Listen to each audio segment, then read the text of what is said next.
kijanye naho dukorera ibikorwa turavye mu bene gihugu mu kibaco twita mu kibano ubwa mbere na mbere hariho kurwanya ubushomeri kuko turatanga akazi turafise abantu barenga 150 bafise amakontra bakora turafise n'abandi barenga 100 bakora ku munsi tugere kuraba tukavuga tuti umuntu umwe wese tumushire ku muryango no kuvuga ko hari imiryango amajana 250 irenga ibayeho no vuga isahirizwa no udufaranga babaciye barose muri Sotebe.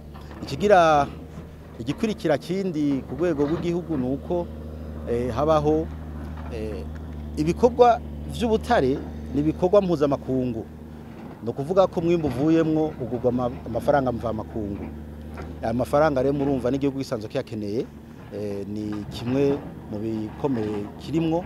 Ikindi naco ibikorwa dukora byose biratanga amatagisi no kuvuga ko mu kigega ca leta kirabomboka mu bikorwa turiko turakora. Hanyuma hari ikindi twahava dusanga tutakibona neza mu byo dukora no kuvuga ko abarundi barahongira ubumenyi no kuvuga ko mu misiri imbere tuzosanga dufise abarundi nabo bashobora gukora ibikorwa neza canke bagenda kurondera gutanga ubumenyi hafi mu bihugu bibanyi canke mu bindi bihugu.